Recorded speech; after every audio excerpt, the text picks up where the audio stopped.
Good evening, everyone. A very warm welcome to all of you. After the three successful webinars today, in the fourth webinar, we will learn about the strategies of hiring people under the webinar series of marketing and relationship strategies for buying agents. I would like to welcome our GB members, Mr. Sonal Jain, our speaker for the day, Ms. Shefali Tripathi, and all our BA members. Thank you very much for joining us today. Now, without wasting a time, I would like to invite Ms. Shefali Tripathi, who is an established recruitment strategist and trainer for the domain of textile and lifestyle. With an experience of over a decade, she has partnered with more than 1,000 companies in India, APAC, and Africa to solve their recruitment and HR challenges. Her book, Recruitment Right Framework, published earlier this year, addresses recruitment and HR challenge faced by buying agencies and manufacturers. Her exclusive Recruit Right Framework has helped organizations build powerful teams in India, Bangladesh, Hong Kong, China, UAE, Mauritius, Indonesia, Kenya, Ethiopia, Jordan, and more. Ms. Shefali, please take over. Thank you, Avi. So good evening, everybody. It's a pleasure to be here today. It's like home to me. I've been a part of this domain from a very, very long time. Before everybody joined in and we were having this conversation about what is happening in the domain of hiring and human resource and everything, and I could see कि ये थोड़ी सी soft nerve है, and I understand that it is something very, very painful. Recruitment is something which has really not been looked upon in the right frame of mind from a very, very long time. And I understand that since I come from this domain and I've been experiencing this over the last 2 decades. So I decided some time ago that I think we need to do something about it, because as entrepreneurs, all of us here, this includes me as well, our prime job is to help our organization grow and build businesses so that we can take it forward to the next step. But unfortunately, what happens is that we are involved in running the curves. We are kind of always trying to fill up for somebody or the other. Because like Anchal was sharing, something happened and somebody just resigned because she requested for something. So I'm noticing all that change that's happening. So whereas what comes our way to a large extent we cannot control, but what we can control is what we give away from our end. So today's program and this particular session is going to throw a lot of light into maybe it is time to change the way we look at the entire process of hiring. And I am hopeful that I'll be able to add that value today. So who exactly this is for? So why I say growth hungry BA members, because I know about BA from quite some time, and I was trying to also see how is it that I can assist, and then this opportunity came up and I just jumped onto it and I grabbed it, because as a community, chota sa trade hai. This is what I understand, that when I'm saying this trade, I'm talking about the lifestyle, the textile, and the hard goods industry, this entire sector. And this particular trade, maybe all are united and we all stand together, right? When I travel internationally, I see participants, everybody, I mean, somebody or the other, there is a relationship. So once we all start bringing in that change, I'm sure it's going to grow. Now, one very small request is that it will be helpful if we kind of converse. Please do feel free to respond, put in your messages, though we can take question answers in the end, and I hope that I'll be able to resolve most of the things, but please feel free. So we are today going to be talking about 2 core issues. One is lack of consistent inflow of good talent. Now we can define what good talent is, and second is the inability to retain good talent, and because of which we are continuously bleeding our resources.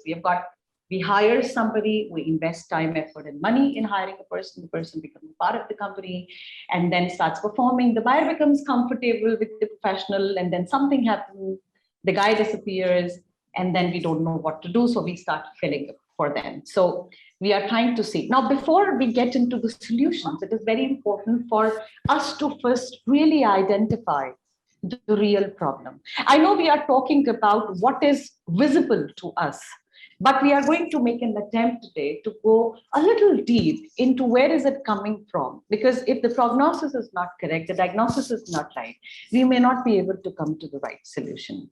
So I've already been introduced, but just a brief introduction.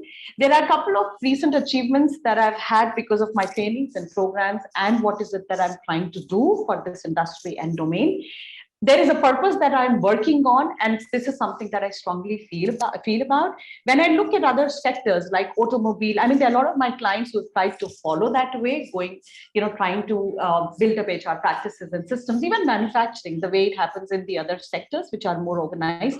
But something happens and, things don't really work. So I am just going to be one small brick in the wall and trying to see how is it that I can bring that change. Now, this is a big promise that I'm going to be making it. I'm not saying that transition can happen just like this, but that what I'm saying is that even if we are able to pick up a couple of important factors, even if I'm able to open that small door of a thought process, of change of a thought process in your mind, there is a big possibility that we will be able to initiate the change that we need to bring in. So we have challenges like there is no talent in the market. Quality candidates available nahi hai. We were having the discussion that I was told sincerity nahi hai yaar jo pehle milti thi pata nahi logon ko kya ho gaya hai. We were having those conversations and they are practical real problems. So what is happening is we are not able to build potential teams. We don't have quality candidates. And now what will happen by the end of this is there's a big possibility you'll be able to identify how the attrition can come down and how we will be able to maintain talent. There are a couple of very small basic recommendations which are there on my LinkedIn as well. It will be a pleasure to connect with everybody. So let's try and understand what brings all of us here and what is it that I'm going to be helping you to. So let us try and understand the problems that we have in two buckets. Some look at rejection, pass and rejected basis AQL, etc. थोड़ा सा antiquated हो सकता है, but अभी भी more or less it works in the same manner.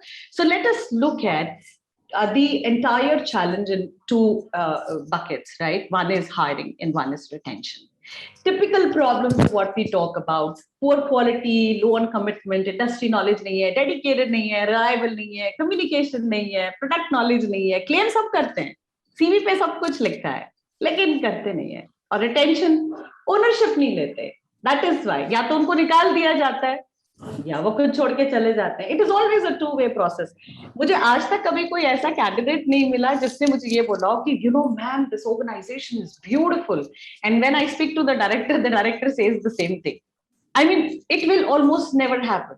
If you are not happy with the company, it is given that the company is not happy with you. You know what you are delivering at the end of the day as a professional.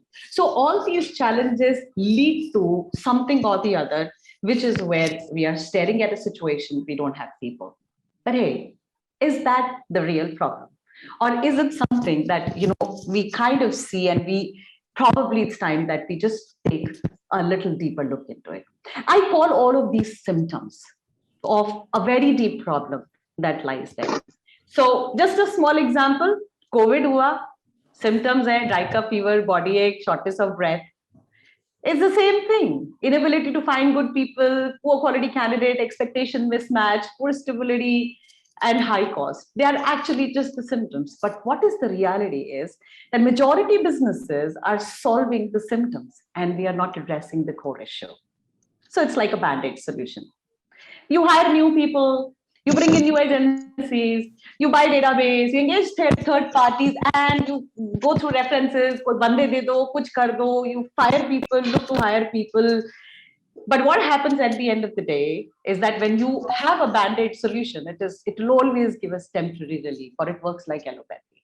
But in the long term, it is not going to be resolving the larger, and so we'll be facing the same problem time and again. So what is it that we are trying to fix here, and what exactly is the real problem is what we need to identify. So who is the real enemy here? It's apathy. In 2 decades, this is what I've been able to understand. We have this apathetic attitude towards hiring, towards recruitment. How serious are we? I mean, the moment we are looking to hire somebody, if I ask all my friends here, how many of us have a proper recruitment strategy? Do we have systems and processes? When I was working as a merchandiser, I exactly knew about the compliances. How much is it that I need to invest in my product? How much is it that I need to invest in building quality? Because my buyer demands it. Now, hiring is something that lies in my hands. So we have this very weird apathetic attitude towards hiring. There are almost no systems in place. It's done in a haphazard manner. And we exactly know when the production happens in a haphazard manner, most of the times the outcome will never be as desired. So this is unfortunately the dark truth. We are very, very casual when it comes to hiring. And hiring systems and processes actually are obsolete.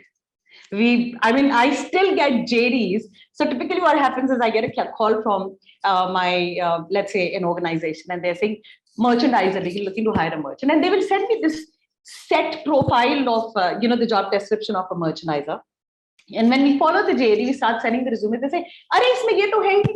Arey, isme ye to hai nahi. Arey, isme ye to hai nahi." My question is, when did we last actually work on building proper systems or processes the way we have for merchandising or for quality, right? So what is the impact of FP? It is actually quite big. We don't find good candidates. We have poor quality professionals. Expectation mismatch hoga because हमें exactly शायद खुद भी नहीं पता है. See, it is very clearly said, anything that is actually not written somewhere it may or may not happen. You really don't know about it. How clear are we when it comes to, having that clarity in our mind? So there are two choices. What we typically do is we play a salary war. इतना पैसे ले रहे हैं, इतना offer कर दो, बंदा तोड़ दो. I went somewhere, identified a merchant. उसका ना merchant बड़ा अच्छा है, सब उसके बारे में बोलते हैं, उसका ना head hunting कर लो, उसको ले लो. Salary war. My thing is, when we are doing it to somebody, there is a big possibility somebody is going to do that to us. And we all are a part of the same industry. So whatever it is that we are giving out is definitely what is going to be coming back to us.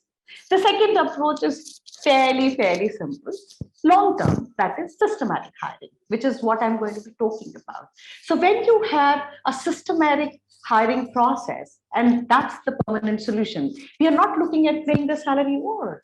We are not always endlessly looking for people, conducting interviews time and again. See, if currently my income is 1 crore a year, look at my hourly cost. I'm spending that kind of money in conducting those interviews, going through CVs and hiring people, and people still not working out, and then they are leaving, then running those calls for them, and then it's a huge setback to the organization, also to the goodwill, right? So we are now going to be talking about re-engineering. So what we'll try to do today is to just look into the current systems and processes that we have, and how is it that we can re-engineer them. What are the benefits of this re-engineering? You'll be able to reach and maintain flow of quality candidates. Self-reliant hiring mechanism, this is what it will be. It will simplify your systems and processes. Most probably you will not have those roadblocks, and you'll be able to nurture talent. It might really seem like an uphill task, but trust me, it is definitely not difficult. We've done it for many, and you can absolutely do it. It is fairly simple. And when I'm going to be telling you, most of us are going to be saying, "Arey, ye to mujhe pata tha." And I know this will happen because, we always know what is required to be done. But then when we know something and we are not able to implement it because then other things kind of take precedence, it happens that those things never get executed. So what is this engineering, the engineering hiring mechanism? It's just about understanding what, where, and how. What are you looking at? Where do you need to look for them? How do you need to look for them? And then the process of joining and retention. I know the topic is huge, vast. I have tried to actually, trying to build the best of what I can deliver. And it'll be, I think it'll be absolutely clear. So now, when it comes to promoting your business, you exactly know what your customer looks like. Am I correct? If we are into the business of hard goods, would you ever be trying to promote your business to somebody who's into buying of clothing? Just a question. Can I just have some answers? Or is it that we kind of start promoting our business to everybody who who may or may not be looking to buy our product, but we just go ahead and do that? in my understanding, most of us have a very clear-cut customer portfolio. We exactly know which are the fairs we have to go to, where is it that we have to make ourselves, our presence felt, etc. And that is exactly what we need to do with our candidates. In our domain, specifically, we primarily talk about products. The candidate should have this kind of product knowledge, etc., etc. How many of us actually really try to get into the skin of a person and understand that is this person going to be a right fitment for my organization? We've heard about a candidate, Amanda picks up a person, but then what is the background? It's not just about the product, it is about the overall expectations of a candidate. Like you and me, if I have to look for an employment, how many parameters I'm going to be looking at as a candidate? Those are the parameters that I really need to work on and have a clear understanding of what is it that I'm looking for in my candidate. Yeah, I understand. You might still say, "Aise log kahan milte hain," yeah, etc. But that is something that we will also be speaking about. So this is typically what I've seen a lot of my clients also doing it. Ki urgent hai, hiring hai, bas kisi ko le aao to fill up a position so that at least काम निकलता रहे. So we need to actually define what is it that what we are looking at. Why is it that you need that person? What is the specific need? What does it contain? This particular profile that you're talking about, the product and the details, etc. Who's going to be making the JD? Now, in multiple cases, I have also observed that the reporting manager has not made the JD, but the interviewer is somebody else. So when the interviewer is somebody else and the JD has been built by somebody else and the reporting manager is somebody else, there is definitely going to be a huge mismatch. So who actually is building the job description in your company? If I am a junior merchandiser, I'm reporting to a senior merchandiser, it is imperative that my senior merchandiser becomes a part of the job description building process.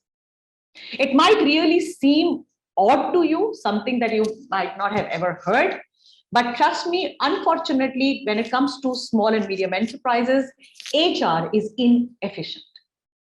HR, human resource department, is inefficient because they do not understand the domain. They are not efficient enough also to build the JD until and unless they have actually had a discussion, a clear discussion with the reporting manager, the person who this candidate is going to be reporting to. So there is a need to probably relook at the JDs and who is it that is going to build the JD. As I said, if we don't have a proper description in place, we cannot expect the right candidate to be there. It's exactly like doing the product development. If we have specifications from the buyer, that is what we go ahead and kind of try to build, right? So who is my ideal candidate? Now, there are JDs which have been floating, but in my understanding, there is this very clear-cut, simple outline for the ones who want to go into the depth. But in my understanding, if you are sitting quietly for 5 minutes and you close your eyes and you understand this is the kind of person that I'm looking at, I interestingly ask many of my clients to just send me a 3-minute audio. I want to hear what is important to you. Product to ho hi jayega. That is not the problem. People, who land up leaving, when we conduct exit interviews, we find out often that knowledge of product has never been a problem. There has been some other issue somewhere. So if there is some other issue somewhere and it is not the product, how is it the JD is product specific and those some other issues never become a part of it? So you can mention the job title, job summary, responsibilities, duties, qualifications, skills, and demographics. But then maybe a 2 or a 3-minute audio, or just write down your thoughts about what is a person ideal for your organization. What if somebody has to take your place? What this person is going to be like? And you build that connection and you build that relationship. हाँ थोड़ा सा आध्यात्मिक हो सकता है लगे, but is this not a very serious matter? Because we don't build organizations with walls, we build them with people. And these are the people who are going to actually help our organizations grow. And I tell this often to my team that you are the reason why I'm able to have a lot of facilities that I have. Yes, I am the leader, but look at my backup. So it is very important that we think a little deeper about what is it that we are looking for. So that was about building the job description. So how do you reach out to your prospect?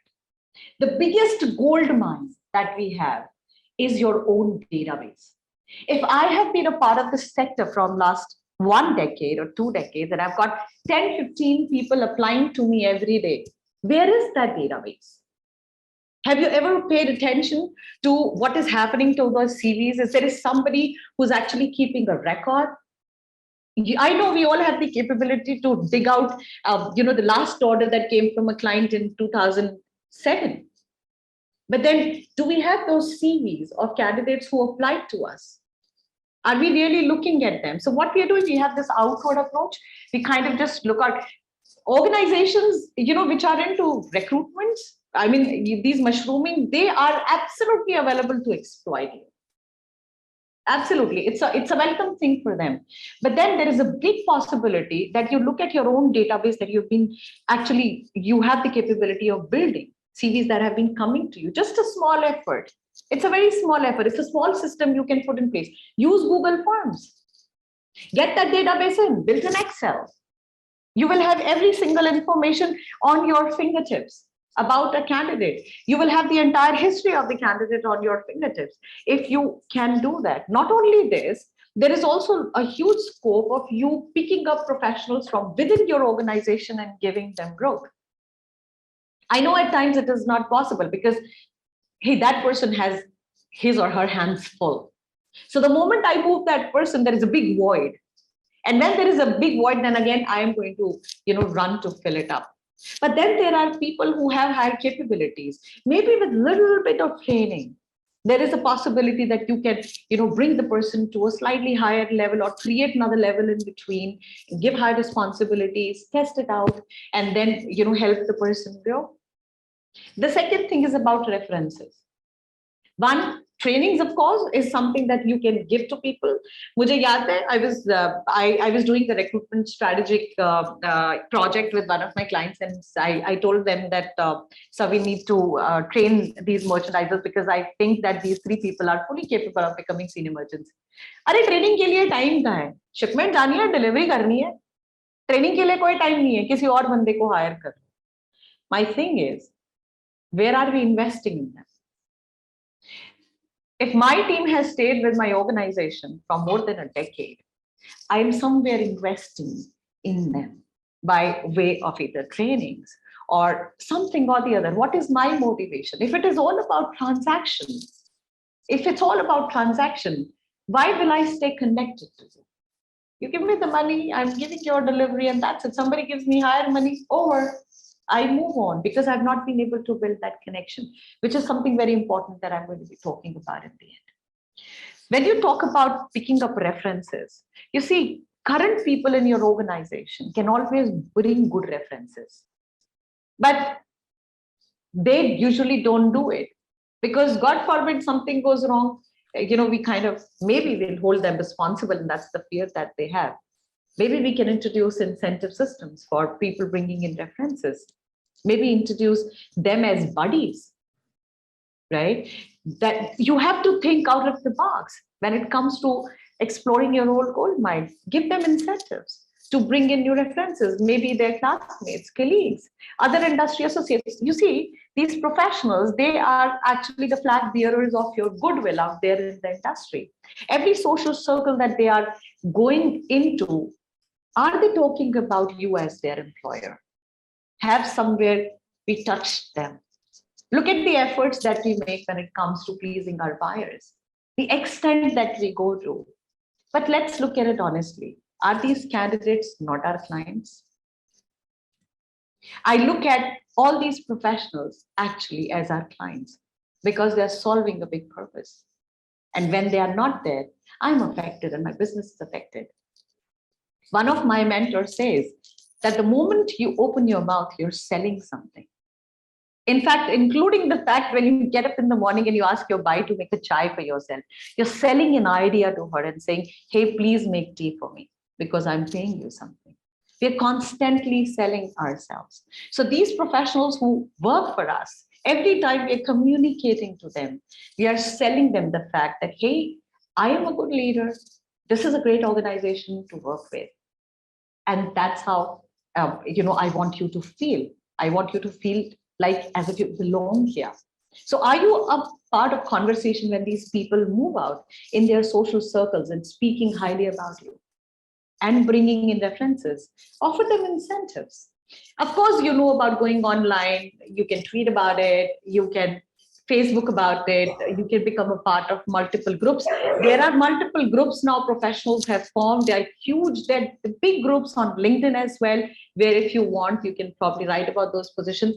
In my personal opinion, I don't very strongly recommend something like that because in my understanding, people who come through references are always much, much, much better. LinkedIn definitely is a great source. We definitely take a lot of help and support from there, and we strongly go by what the testimonials say. So LinkedIn probably is good, but then you have to be a little careful about the timings of your position because every time you're uploading an information on LinkedIn, there is a message you are sending out in the industry. I've had professionals, when we've called up for, let's say, an ABC organization, they say, unki to hamesha position khuli rehti hai, unka to hamesha ad aata rehta hai.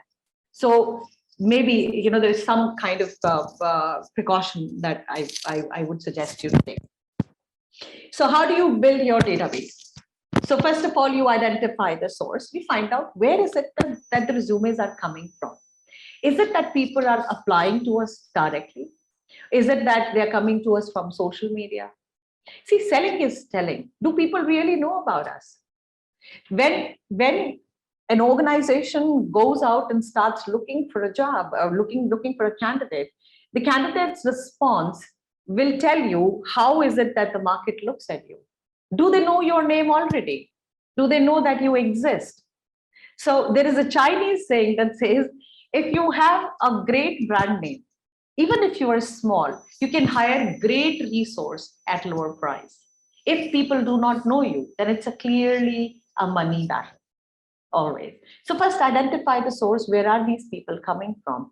And if you need to build that source, you need to probably become a little more active on that source, on that particular thing. We, as most organizations, we are almost not active because it is not something that we have ever thought about investing in. So these can be in form of your resumes, of course. You can have your professionals getting in, their documents, etc. The Excel that we are talking about that is required to be built up as your own gold mine, you can have a candidate interview history. We all have HR departments primarily because of the compliance, but yes, in the buying agencies, I believe we don't, I don't know if we have or not, but I have not come across many organizations and buying agencies who have HR departments, but it is a must, especially in today's time.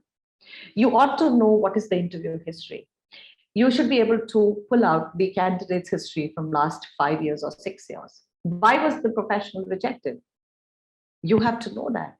Many a times you have a candidate coming into your firm, you don't know the history. You have to waste, you're completely dependent on your memory. But then those times are far gone. There are people, I've had major challenges. When the candidate comes for an interview, look at the face and say, it seems that I've seen you somewhere. But it could have been much simpler. See, you took out your time. Your time is very precious. And when you sit across the table, okay, it could have been done like that. You would know, oh my God, I know this candidate. He was here. This is the history. That is exactly what happened. This is the input that we gave, etc. Build a grading mechanism. What to you is a A category candidate? What to you is a B category candidate? What to you is a C category candidate? Build a grading mechanism so that you can always go back to a candidate who falls into an A category, came walking to an organization interviewed by your HR. Maybe you don't have a position today, that maybe you can get back to them easily later.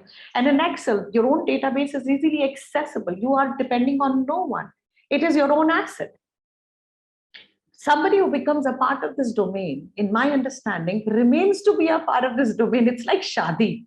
I mean, look at somebody like me. I post-graduated from Pearl Academy, became a manager merchandise, got into consulting. It's still sticking to the same domain. So most people who become a part of this industry, they remain in this industry. A good relationship built with these candidates can go a very, very long way. So you create a reference policy, come up with a policy, introduce an incentive. But for that, you have to communicate with your team. You have to tell them that, see, this is the kind of person that you're looking at. Do we have a work culture in place? Does everybody understand clearly about the work culture? What about creating a small job board that says, hey, we're looking for this kind of person with a very clearly, a job description put up for everybody so that, it kind of gets into everybody's attention that, oh, okay, we have a position. What we typically do is it's usually under the sheets and we don't want to be talking about it. Ki, usko pata chal jayega that, we are looking to replace X, Y, Z, yeah, whatever. We need to build this culture of transparency. It is extremely important. When we have transparency in the organization, trust builds. It's a two-way process everywhere. So you have to train your team to also search online. This primarily goes for your HR teams mainly. So you have to build a process. You have to have a timeline in place. We generally say, okay, XYZ person is planning to leave the company. We need to have somebody in place, but where is the timeline? The empathetic attitude that we have towards recruitment, it is like fill in the gaps work. It is not on the top 6 or 3 priority things that I have to be doing today. You have to be creative about the processes. I know there are a lot of things that happen by hearsay. Aisa hota hai, aisa nahi hota hai. Don't go by anybody. You're unique to your business. Your business comes unique to you. Everything that you have built, you probably learned it all by yourself. Maybe you did not follow any other system, but you built it yourself. So this is something that you can easily build by your own self. Do we have an image on social media? Again, going back to the fact that are people talking about us? Do they know about us? Do we ever think about creating a small video, about the work environment, some celebrations and anything? What is it that we are telling the world about us? Cold calling is never a good idea, especially if you are not a big brand. If people don't know you, that is how you, invite good talent if you have a great online or social presence. But cold calling generally does not yield positive results because typically, in my understanding, cold calling is something that we also very strongly avoid. So let's say, most of these professionals, they have their resumes uploaded everywhere on the social media or any of the professional medias. There is some discomfort in the company and I decided to upload my resume, update it, and I get a call from an organization. I say, yeah, I'm interested. So what this person is thinking now, let's look at, the reading in between the lines. It's like, Mera kya jata hai? Let the call come in. I will go for an interview, have an offer, either negotiate with the current company. Nahi samajh mein aaya, to chhod ke chala jao. Can you see the casualness in most cases? That is what cold calling does. So you just become another option. You just become another, a step in the ladder for these professionals to go out. And it's unfortunate that there is no transparency. I mean, Careergenie is in the process of building a system where we are going to actually be blacklisting these people. We're coming up with a very strong system of testimonials when also it comes to candidates, pre-approved documentation, etc., which is something that is required to be done at the end of the hiring companies as well. So when we have this Excel, there is a need to have all the documentation already done in advance so that you can easily get back to these people. And of course, then you always have the option of buying the database.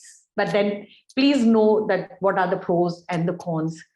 You will need a resource to manage that database. You will need to train somebody. But in the long run, if you ask me honestly, it is a great investment.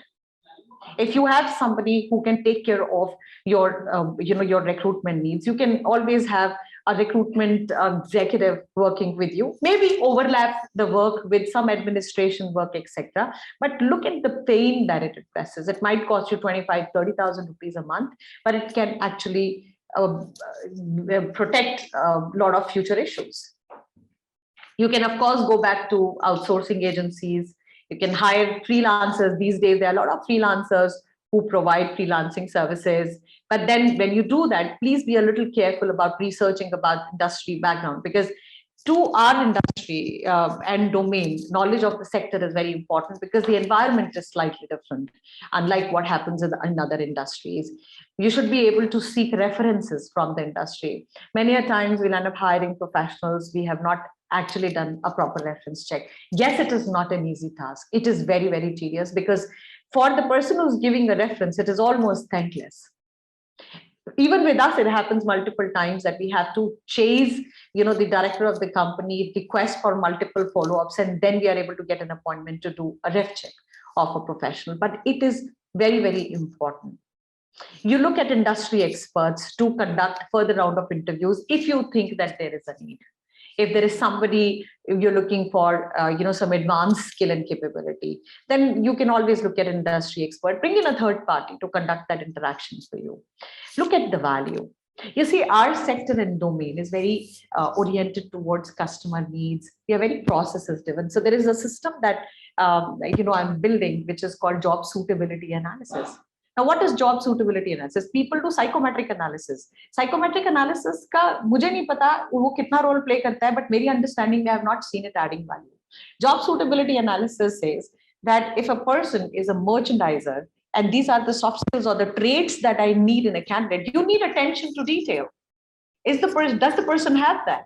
So if resume has multiple errors and I'm looking for a merchandiser who's actually representing my company in front of the buyers, do you think that person is going to make a great merchandiser? In my opinion, no. Because A, you are not paying attention to detail. 2, you have not even cross-checked your own work. And 3, it is your representative. Your resume is actually representing you, and you're so careless about your own document. How are you going to add to do justice to my product? I'm a third-party organization you're working for. And please make your HR accountable for every failure or every success. This has been my years of understanding as well. The moment there is an eventuality, the HR completely washes their hands off the situation and say, I'm not responsible for it, and they can easily get away with it. So they'll say either the agency is responsible or so and so person is responsible. And unfortunately, it is just not about the HR. Even if we look at other departments as well, everybody is doing this. They are actually playing the blame game.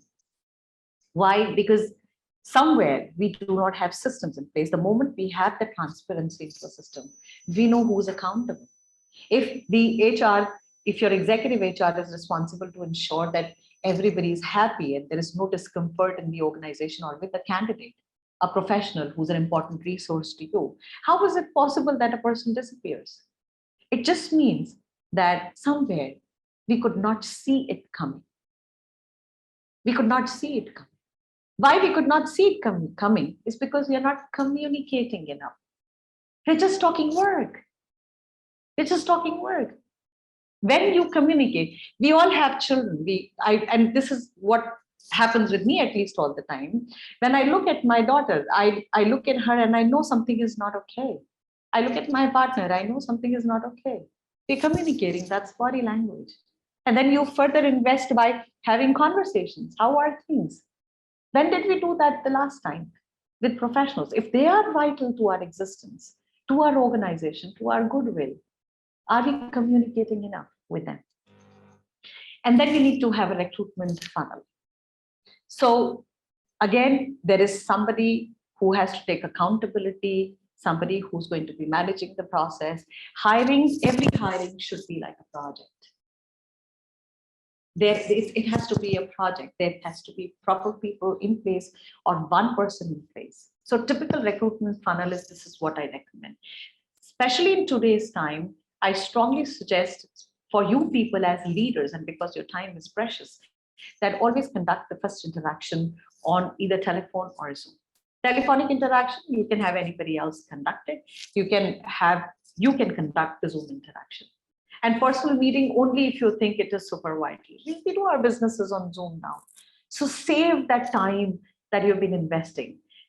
My research also says that when you are able to conduct Zoom interactions more than personal meetings, the rejection ratio also comes down because candidates appear for these interactions more than they appear for personal meetings.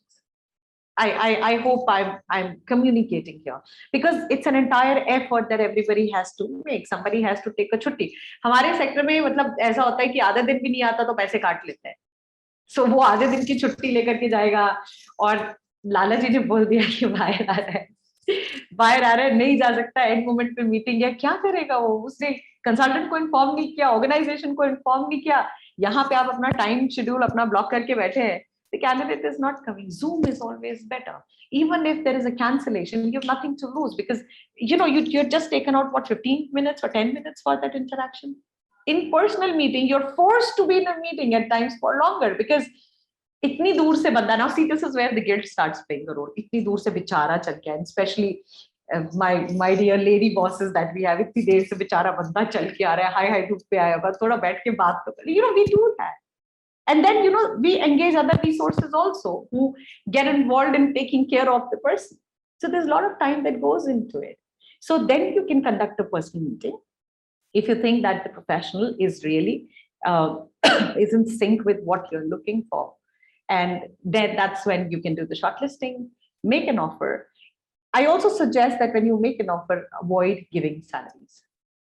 Now, this is very unfortunate, not something that I feel very proud of, but it's unfortunate that people land up, fishing for more offers on the basis of the offer that is extended to them. It's a very sorry situation, but somewhere I'm sure we'll be able to bring in that change by doing this conditioning of professionals in the times to come, that they cannot get away with acts like these. So I'm trying to build something on that basis. You confirm the authenticity of the candidate. Whatever information is being claimed in the resume, there should be some data that should support it. Salary slips, usually we all know, are usually the best ways, but people get away saying, "Arey, salary slip nahi hai, aisa hai, waisa hai, etc." But there is some documentation, some authenticity. Either it has to be a ref check. So what we do at Career Genius, we just call the HR department of the concerned company. We just connect to the HR executive of the past employee if the candidate has claimed that I have put in my resignation and the resignation is accepted. We call up the landline number of the company and we just confirm that this particular candidate has resigned and the resignation is accepted. Now, why do we do that? We just do that to ensure that the client does not lose time in this candidate joining in and things like those. I'm not saying कि इसमें भी 100% result आता है, गलती यहाँ पे भी होती है, कुछ ना कुछ होता है. So in the domain of textile, like we say कि यहाँ ये नहीं पता कि कपड़ा धुलने के बाद कितना % shrink करेगा, और हम तो इंसानों की बात कर रहे हैं. So we don't know how a person is going to act, react, behave, etc. But we can always bring in the best of the systems that are known to us or build something creative so that we can reduce that probability of rejection. So those documentation formalities also have to be taken care of. We have to stop operating from fear. Many a times we operate from fear. अगर हम ये मांगेंगे तो ये back out कर जाएगा, हम ये करेंगे तो ये बैक आउट कर जाएगा, एक्सेट्रा. और वो फियर तब होता है बिकॉज हम बिल्कुल एक ऐसी सिचुएशन में होते हैं जहां we are stuck, we desperately need something and we probably somewhere could not see it coming. We could not plan it in advance, which is why, and you see, most of the time, I'm sure you will also must have experienced this from your personal life, when we take decisions in desperation, they're usually not always the best decisions. So retention becomes a very big problem. Even if you have been able to resource a great professional, how do we retain a person? So the concept of purple cow was introduced to me by my sales and marketing guru.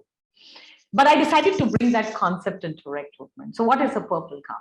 Purple cow is something like pink sheep, where you stand out from the crowd. When you stand out from the crowd, you become innovative.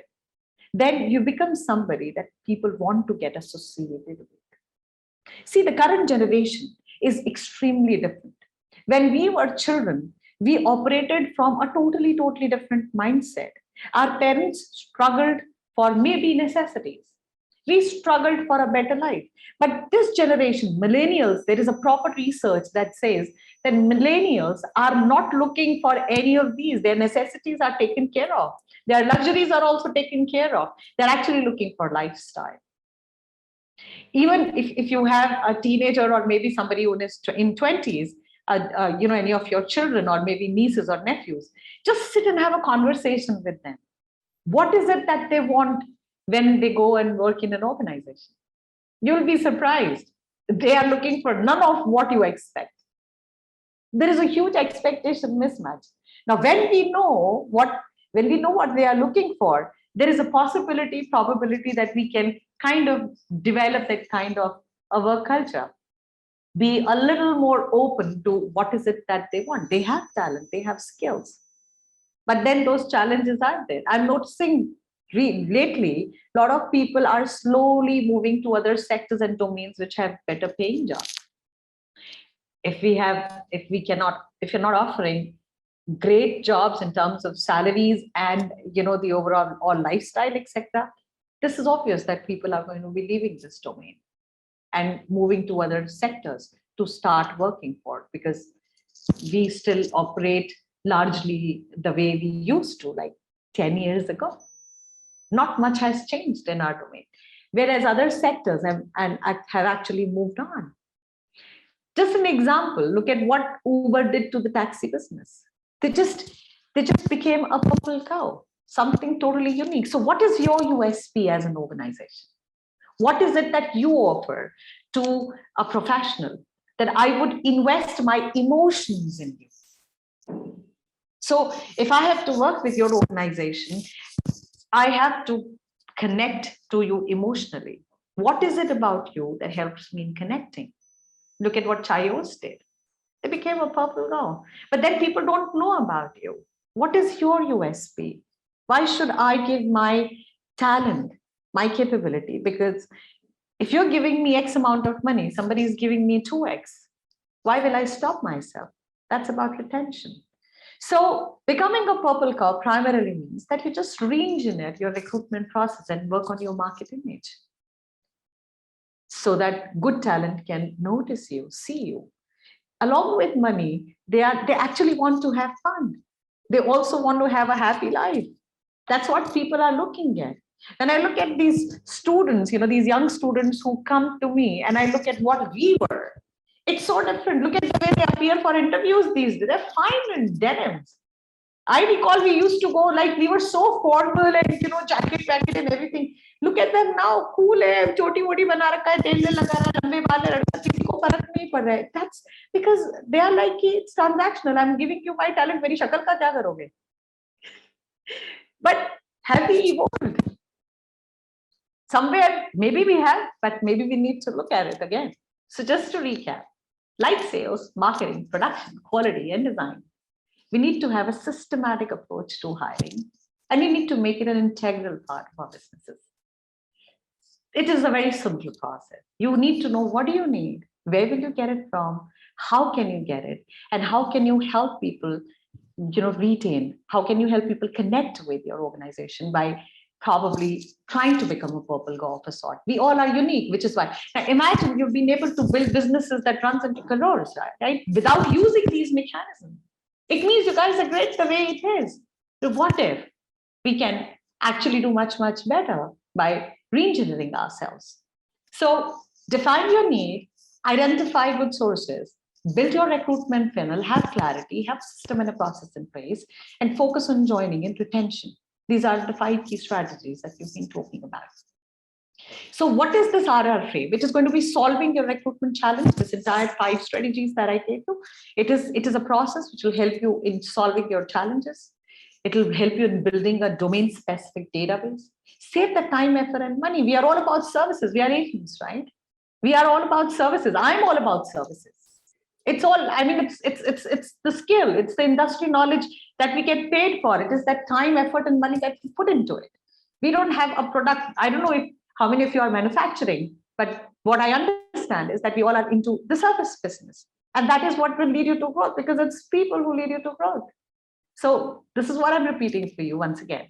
If you change your perspectives towards hiring, you will be able to define your need well, identify the ideal source. What is the source that works best for you?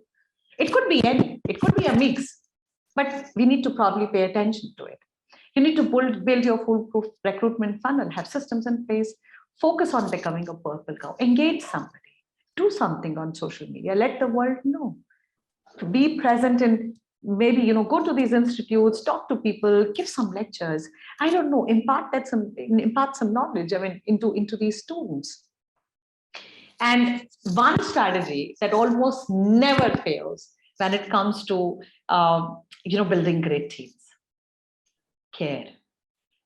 Care for your people the way you care for your clients, the way you care for your product, the way you care for quality and compliance, in everything about what we have in our business. Care. Because when you care for your people, they stick with you. It forms your culture. It becomes a part of your culture. Then they take care of your business. They take pains for your business. So people who work for you, they're just beyond a JD in a resume. They're people we need to start caring for. So just some extra attention there in communicating, spending that time building that special bond with your people. And with this, I come to an end. Thank you very much. Thank you, Shefali ma'am.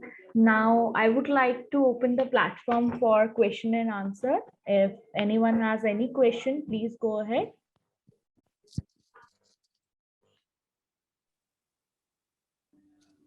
Shefali, I have a question to you. Yes, please. Pertaining to what we were discussing earlier. Yes. So what do you do when there are people who would just suddenly disappear without information?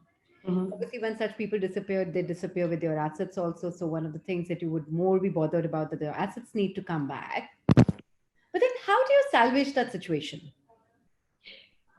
Okay, so Let's just say they're disappearing for a good cause, because they have personal circumstances which is beyond their control. So we agree that they need to disappear. so I'll just give you a small example from the everyday life. Mm-hmm. If I'm eating meetha today, and I'm eating meetha every day, I'm eating one laddu every day, by the end of 2 months, will there be a change in my weight? The answer, unless you're probably. exercising. Yeah, you could be exercising, could be balancing, but in a typical case, the answer is yes, there will be a weight gain. Nothing happens suddenly, Ajay. There is always something that you fail to see coming. It never happens suddenly. So it's exactly like, one chota, small things are happening. Something or the other is happening, which is leading us to that situation. And we were too busy to actually notice it coming to us. Shefali, I agree with you. Maybe that may absolutely be the case. But as entrepreneurs and running a team of 40, 50 people, you can't be connected at heart with 50 people, right? So it is not technically possible for you to know what's going in the mind of each and every individual in your organization. At the same time, sometimes there are very valid reasons why people may just have to quit suddenly. Mm-hmm. Very valid situations. I mean, people have to have the personal circumstances. Somebody is getting married, they have to leave. Somebody is getting pregnant, they have to leave. Someone's health is not well, they might have to leave to take care of those people. But then when the situation of leaving comes, and especially when the recruit is not too old in the system, when the recruit is freshly maybe 4 months, 5 months, 6 months into the system, that is when these things happen more often. Because as you rightly said, that connect would not have been built in, because with your old employees, there is a connect. They know they wouldn't do anything to harm you and leave. But then with a fresh employee, there is a time that you require to build that connect. So I'm asking you, as an entrepreneur, what are the ways that we can salvage the situation to make sure that the company is not hurt? So, so there are two things that I'm going to suggest here. One is to introduce a buddy system. You very rightly said that you may not be able to connect very closely with 50. When I look at Ratan Tata, everybody's heart feels the same about Ratan Tata in the entire organization. It runs into thousands and lakhs of people. It is about the image that a person has. When I say Sadhguru, there is an image. Sadhguru does not have to tell me what he is. I connect. So it's about the image that I'm building. Candidates are always observing how you are dealing with others, and that is how they build your image. If you are approachable, if you are kind, you can help me with my challenges and solutions, you usually will have that image. A little bit of extension of help will probably go a long way. In case you want to go a step beyond, introduce a buddy system. Any of your old employees in the organization who's a well-wisher, but real well-wisher of your organization, that person can become the buddy. Any problem, any challenge, any discomfort, etc., this person can be in constant communication. So, in manufacturing also, we use a cluster system. One particular buddy, or you can have a buddy, or you can have a mentor. There could be 2 or 3 people under the same mentor who's going to be in touch with them, have these weekly sessions, interactions, party with them maybe once in a while, go for a breakfast, go for a dinner or an evening. I don't know. You can introduce these practices so that there is a better and a stronger bond. And as the industry, Anshul, there is a problem with the industry as well. What we do is we don't hesitate in picking up a candidate who is unethically moving out from another company. No, to be honest, I am. If somebody is quitting the company suddenly, I generally don't hire such people. And how many articles do we have in the domain? No, I'm just talking about one situation, because in my own organization, I have seen this, and my people go really years. So I don't have a problem with retention. But as I said, when earlier we used to hire, there was a real sincerity. There was a loyalty attached to people. There was a lot more going on. But the younger the crowd is getting, the lesser is that sincerity and the ability to say that, yes, I need to learn and grow within the organization. Or yes, challenges will come because it'll come everywhere. But I still need to struggle it through and make sure that I'm giving it my best. In today's day, if a young person joins your organization and you give them a feedback, oh, you're not fast enough, I can't do it better, I'll leave. And that's not happening with me, but I hear a lot of people who tell me this, that there is zero loyalty and zero effort to put in more time or more effort into the work. In my particular case, what I'm talking to you is, when you're talking about buddy systems, is that, my company is actually known for its apolitical environment. They all are very happy here. I mean, and they're all old. But teams continue to grow. So you cannot stop hiring. You continue to hire. In those cases, when such things happen, where people, and it's like a pattern. I've seen this as a pattern. People who are genuinely good, who do just about everything, even if they have to leave at a short notice, they will make sure they're giving you a backing irrespective. But there's a certain kind of people who will, at the flip of a finger, leave with your assets, not report back, not return. I mean, one of the people here in the forum also was suffering something similar. And then they would kind of be very resistant. So there has to be a way. When people want to do this, Shefali, I have seen the best of people. The people who would have been with you saying, oh, I love this, I love that, I'm so happy here. And then suddenly one fine day they will vanish. And that entire pattern will start coming in. So there has to be a system to be able to, plug the gap here. That's the system I'm trying to figure out what it is. I mean, obviously we have agreements, we have this, we have that, but do I really want to get after each employee with an agreement? No. If I want to bring them down, I can, but how does it serve me? What is the ratio of this? How many episodes of this kind happen, actually? In the last 2 years, I would say there have been about 3 incidents.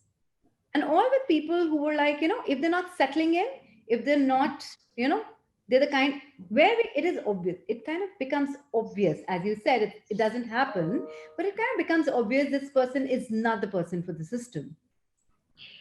So, a couple of months ago, there was something that I recommended and suggested. It worked. It is not my preferred way, but since, it is important, I'm sharing this with you. Expectation setting with every new person who's becoming a part of the company is super critical. Mm-hmm. When we typically have set formats of an offer letter or an appointment letter, etc. Mm-hmm. consider this, that a candidate is becoming a part of an organization. And there is, as a part of the orientation, we sit with the new joinee and we tell them that we have, this is what, the ethos of the company and et cetera, and all that. Mm-hmm. And we have, there is a system in place where in case something happens and you decide to disappear, there are legalities involved. Mm-hmm. And, an FIR is filed or something like that. Maybe not put across in as many words, but, in a slightly delicate manner. My organization, whatever process you've talked about, because now we have 20 years of experience, all those processes are very well documented. When you talk about orientation, there's a fabulous PPT they go through. Every new joinee has to go through the PT, what is good, what is bad, what we like, what we don't like, what you're supposed to do, what we are supposed to do. Everything is spanned out for them. Achal, see, one pattern that I see, which is very irksome. Achal, it is, a PPT does not build a connection. Please understand where I'm coming from. It's all about relationships. Yeah. Allow me to pitch in here. I'm sorry to cut you in, Achal, but I think we suffer from similar issues, while the issue here is, Shefali, that while we do our due diligence at our end and we tend to be professional enough to, give them that space, give them the respect, give them the environment, give them all of that, the least we expect in return is a certain amount of ethics, efficiency, maybe moral values, maybe accountability, responsibility. And listing out these, I'm not saying that all of these are lacking, but there could be a varied percentage here and there. And it's forever a very tricky moment when you're spending more of your energy trying to figure out the intention of your employee rather than getting to the core business. You understand? So I feel in that area, and I think part of it you rightly said while your presentation was going on, that the younger generation today is not working for the necessity and the comforts, they're working for lifestyle. And, it's very easy for them to flip over and, walk out and say that, okay, if I don't get my lifestyle here, I'll still find it elsewhere because my basics needs are taken care of. So in that process, we somewhere lose moral values, we lose, and the kind of business we are in, a lot of it's a very secret business. We cannot be out there sharing things with people we are not sure of, we are not certain of. So I think that's one of the prime concerns of all buying agents here, that we kind of give out very vital information in hands of people who we are not sure of. And like Achal said, they could just walk away. They could I've had experience to the extent of even sell your information. Yeah, I think everything, what I understand from my experiences is that if you look at all the old people who've been with you from a long time, what is the kind of relationship that you have with them? There is this, see, you might find it very different in terms of your thought process, but it is always about a relationship that you have with the professional. You have to build that. In today's time, there is nothing other than emotions that hold people back. And when I'm saying a relationship, I'm also talking about personal relationships that we have, relationships with our children, buyers, candidates, employees, everybody. That is the only thing that is going to hold you back or hold any candidate back. Second thing that, this is again one thing that I've been encouraging few of my clients to do is that after every 2 years, make it important for a candidate or an employee, even if it is possible after a year, to get up go up the structure, go up the level. If you are a merchant, in 1.5 years or 2 years, you should be capable of becoming a senior merchandiser. So I'm going to be conducting your interview again after 2 years. I'm going to analyze you again for those skills. If you're still not reaching there, then either I replace you or you're out of my company. It might again be very difficult, but then you look at it from the employer's perspective. When you know that you've hired somebody for a span of maybe 2 years or 3 years, and that person has a very clear understanding of the growth chart in the firm or how I'm going to be growing with the organization, the person is prepared. We primarily operate from fear of losing. Again, the fear is there because, those structures are not there. We are fine with the way things are. And it's not just about you. It has been with me as well till like 4-5 years ago. And then I understood that what exactly is happening. We all are, probably stuck in the same rut. But it is about that connection that you will have to build with your team. Either your old employees do that channeling or you do this directly. You will have to work on your image. That is super, super critical. You look at organizations, I mean, I've dealt with companies which have had great amount of retention. I look at their leaders, they invest in people. It is the biggest resource that we have, something that's going to drive the business. So if as a leader of the company, I can look at 500 products, I can take care of 50 employees. So I have a question, Shefali. Yes, Vishal. Yes, can you see me? Can you hear me? Yeah, I can see, I can hear you. So the community that you're addressing today is, we are very different from large corporations. There are few large buying agents. There are some medium buying agents, but by and large, a majority of us are small companies, 4 employees, 5 employees, maybe less. Some may go up to 10. So we face different challenges in hiring talent than the bigger companies. How do you suggest a small buying company, buying house, buying agent, small guy who's suppose got 3 or 4 employees, what kind of strategy does he need to adopt to get good talent? Because at the end of the day, he's basically, I mean, with due respect to everybody, he's basically having to filter through the people who have fallen through the mesh. And so what are the challenges? What kind of challenges do you think, what kind of structures do the smaller buying agents need to get the kind of talent that they should get? So since we are talking about a small organization, which is led by, so we're talking about one leader, who has a team of, let's say, 5 to 10 people. Yeah, and these are mostly owner-centric companies. Best strategy is always by reference of the current employee or a buyer or a fellow friend. Always the best strategy is to go by reference. Always. What we can also do, Vishal, is when you're moving around in the common circles, just always keep an eye on talent. Just keep an eye on talent. Maintain that record. Hiring is like a living document. It's like it is something that is living. Talent has to be identified on the go all the time. For a small company, the best is to go by references. That's what, in my understanding, works the best. And your team is your biggest flag bearer. They're your best flag bearers.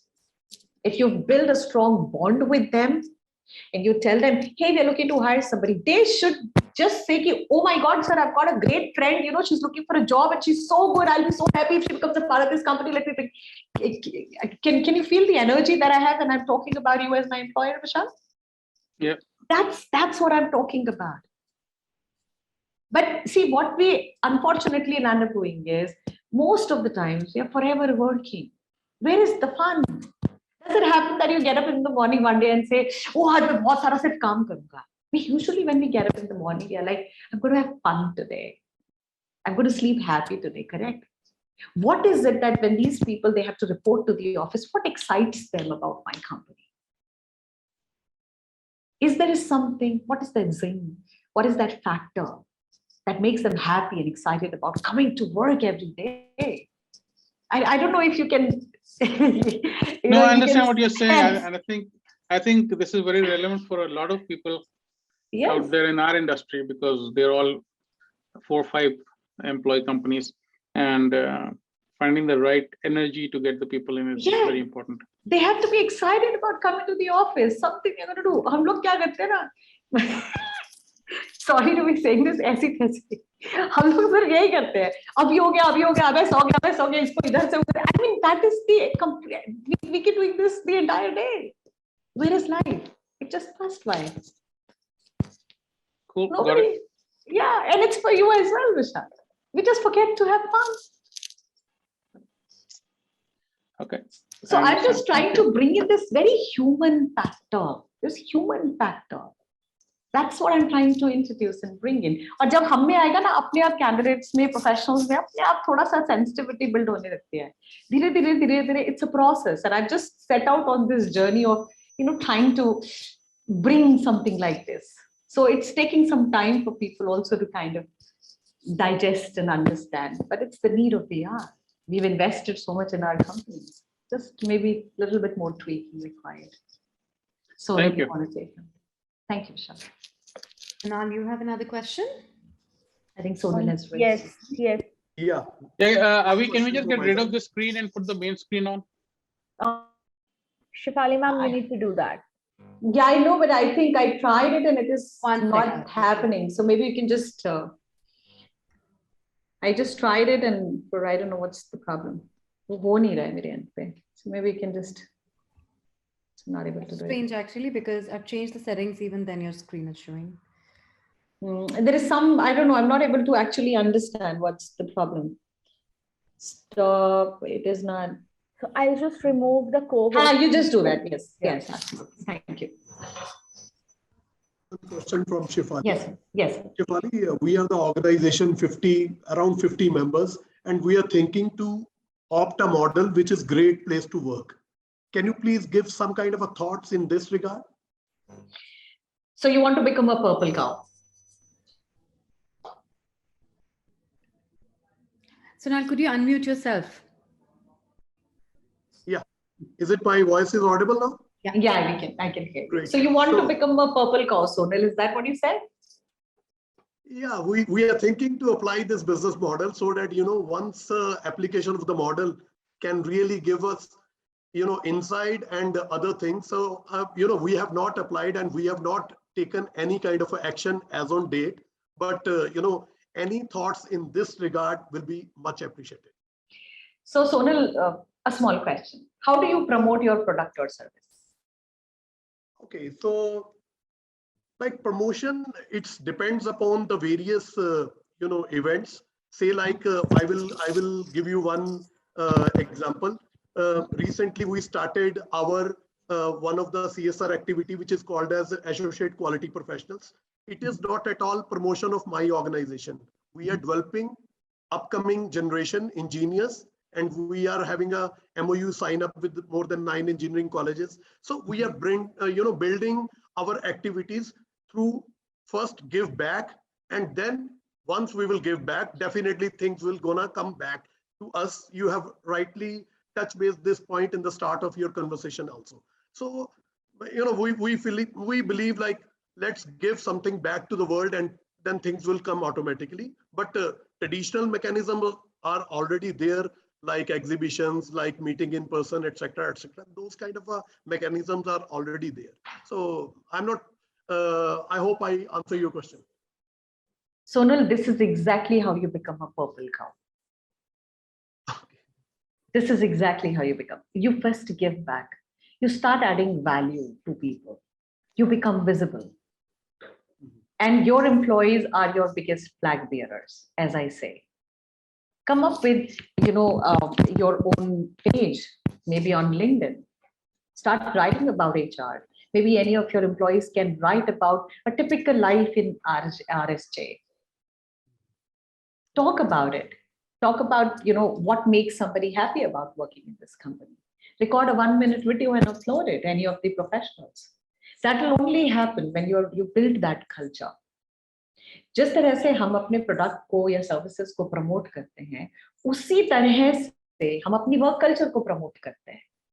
We don't sell ourselves directly, but we tell the world, we educate them, we tell them, hey, this is the kind of environment that we have. Look at the happiness. You've got celebrations happening, cake katta hi hai, birthday bante hain, parties hoti hain.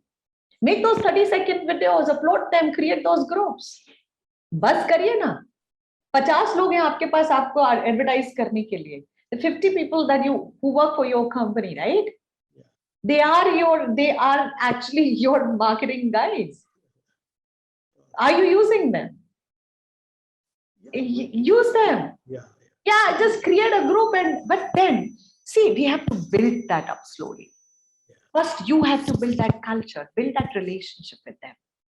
Make them feel, let them feel a part of the company. We operate from fear and insecurity. We don't want to part away with information. See, we don't want to give trust. We want trust. It's always a two-way process. It's people. So start building that trust with people. Tell them, hey, I trust you guys. You're free. Why don't you upload something? You just go ahead and upload. Kisi ne WhatsApp group pe kuch dala. Wow, I really like this idea. Can you just upload this on social media and let the world know, hey, this is what we are doing? Become a happy company. That's what millennials will come to. Be a happy organization. That's what the culture. Yeah. Thank you. Thank you so much, Ms. Shefali. Now, I would like to welcome Mr. Sonal Jain to say a few words. Sir, please. Thank you so much, Shefali, for a brilliant presentation. And I would like to thank all of you, all the members of BA, for being attentive to this session for such a long hours. Just in continuation to what Shefali said, I just want to add a few words here. See, as an entrepreneur, we're all here to make an impact. And I'm sure everybody who is present in the room is making an impact in their own ways. As a part of our democratic nation, what we have is in front of us is a dynamic leadership. The leader has put up a vision for doing $100 billion worth of export in textiles.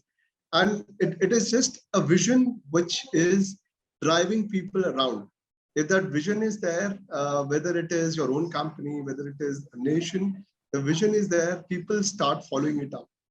And I'm just kind of, adding up to this words with the fact that what we have together is the fact that it's a responsibility collectively, whether as a company, whether as a society, whether as an industry, that we give the people who are coming and joining us an adequate work environment so that tomorrow they becomes our advocates, and when they go out and talk about your company and they're the face of your company in the world, that's when they will come back and they will become your marketing guys, as Shefali rightly said. And we all are doing the same thing. When we go and talk to the buyers, we are also our marketing. We are marketing for our company, for our factories, as the buying agents. We are doing all that. So that's the entire thing. Again, as a part of the SOTEX, as a part of the platform, what we're bringing together is nothing but the community, commerce, and technology. How the things can be integrated faster, how things can be churned faster. And Shefali gave some brilliant examples of using the online platforms, LinkedIn, social media, creating the WhatsApp group, putting the engagements together. And that's exactly what is required in today's world. Use technology, embrace it. And that's what we are here to share with you. We are thankful to all the members once again, and special one to Vishalji, Tanya ji, and Anshul for letting us have this conversation with all of you guys. And especially we are collaborating with all the industry leaders. We're just trying to channelize the entire information which is there within our ecosystem, just making it together so that the information, whenever people are looking out for such brilliant ideas through different set of experts, they are available, and they're available through an organized medium. And that's what we are bringing it together. So thank you once again to every one of you for participating here. And thanks again to Shefali for giving us a brilliant presentation. Thank you so much. Thank you. Thank you. Have a great weekend, everybody. Bye-bye. Thank you. Thank you, everybody. Now, I would like to invite Ms. Aanchal Kansal to give the closing remarks. Shefali, all thanks to you. A lot of thought-provoking discussions, ideas. I'm sure we'll still crib about HR. We're not going to stop cribbing about it so soon. So that is going to continue, but that's a lifelong business thing that will happen to us. But thank you. There were a lot of interesting facts we learned today. I'm sure most members learned today. So that's been a great session.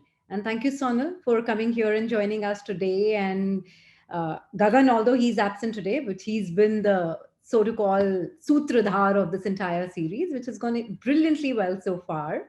So all credit goes to him and you guys for arranging all these sessions. I'd like to invite everybody else for the session on the 24th, which is going to be our last session for this year in this series. And that's going to focus on customer service. Shefali touched upon customer service today.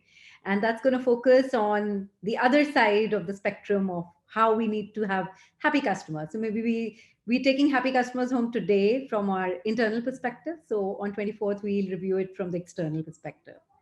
Thanks, everyone, and see you all soon. Thank you, Shefali. Thanks, Sonal. Thanks, Anya. Vishal. Thank you. Bye-bye. Thank you everyone for joining. Thank you. Thank you. Bye-bye. Thank you so Thank much, you. everyone. Thank you, Sonal and Shefali. Thank you, everybody. Have a very good weekend.